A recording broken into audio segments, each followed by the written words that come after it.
Thank you for staying with Sharaad and I on Consider This. We're continuing our look at Penang and how it's dealing with the economic fallout from the pandemic. We have Chief Minister Chow Kon Yeow on the show with us tonight.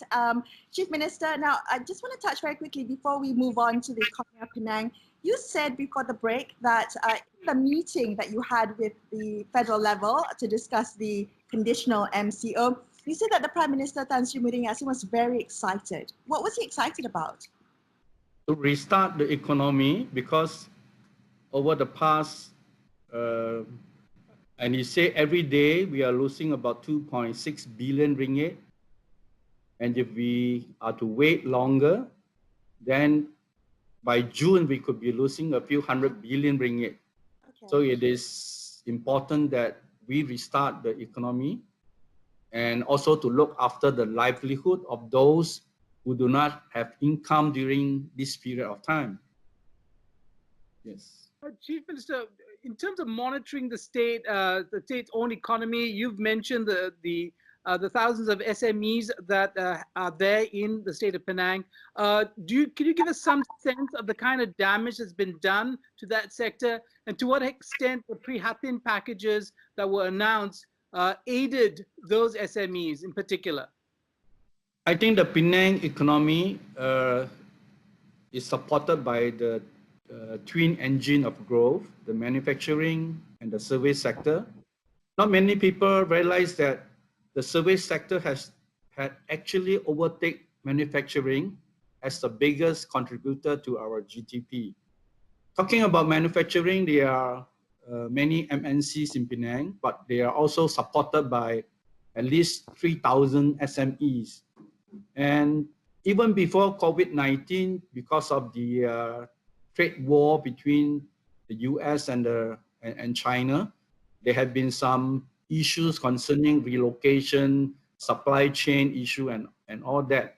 So with COVID-19, I think luckily during the MCO phase 1, 2, 3, several hundreds of factories were allowed to operate.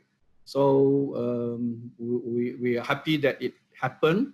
At least the impact on the manufacturing sector is not as great as compared to the services sector, in particular the tourism and hotel line, which are greatly impacted, even not confined to the duration of the MCO alone, but 3, 6, 9 months after the lifting of the MCO, because of the fear for traveling and disruption, I think they would face the greatest impact.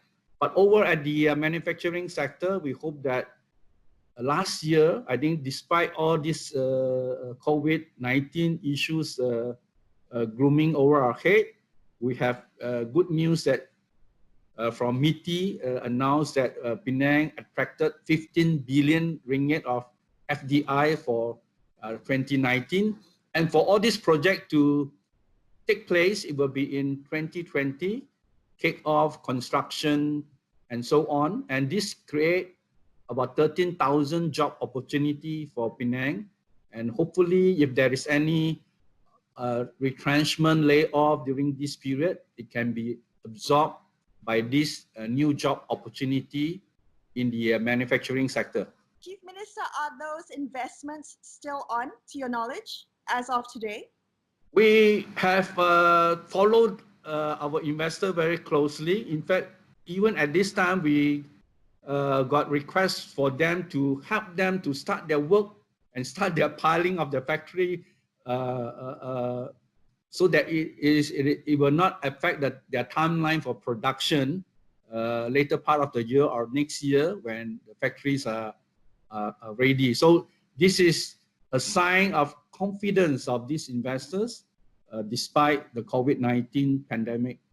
Okay, I want to touch very quickly on the services sector, particularly the hospitality, the hotels. We've heard news of hotels closing down. Just how dependent is the Penang economy on the hospitality sector, and what is the state government doing to help this sector kind of weather the storm?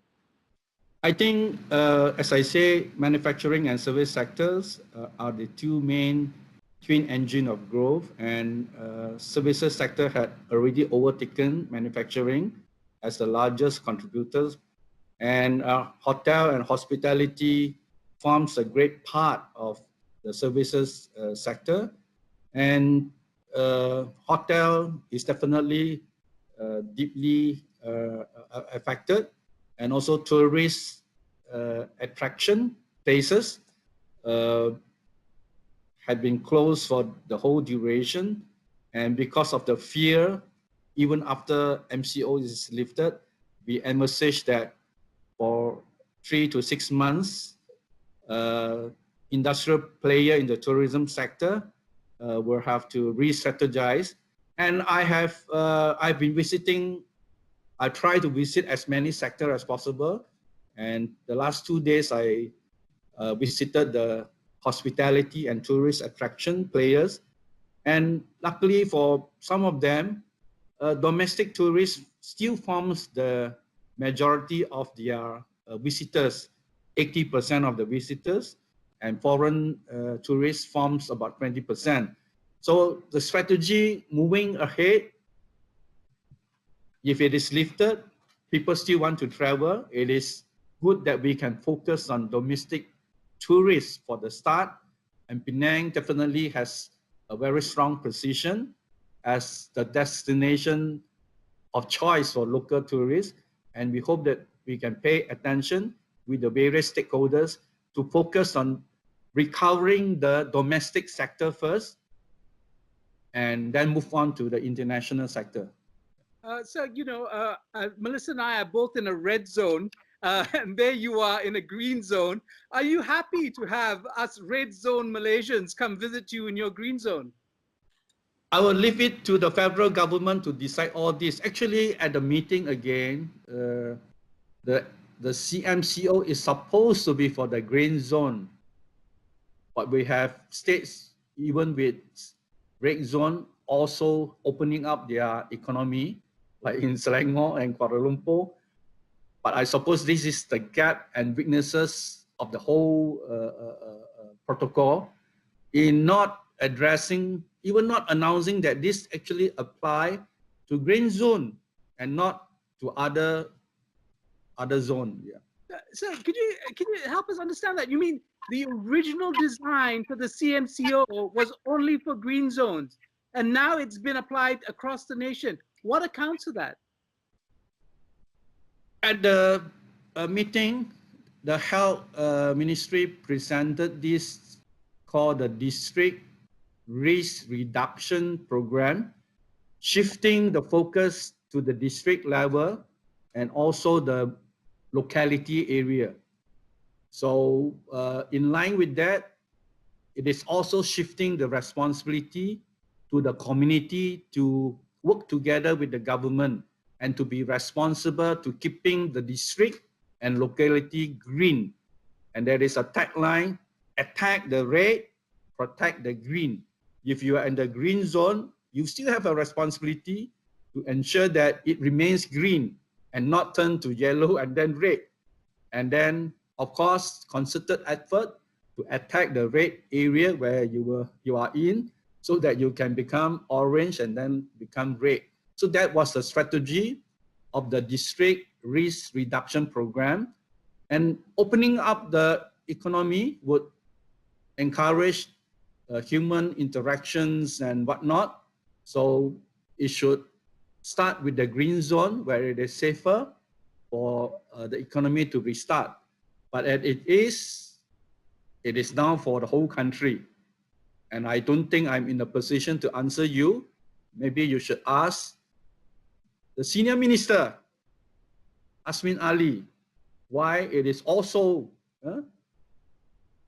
launched in states which have so many red zones in the various states. Well, we will try and get those answers for everyone watching. We're going to take a quick break. More with the Minister of Penang, Chow Kon Yeow, on Consider This. Stay tuned.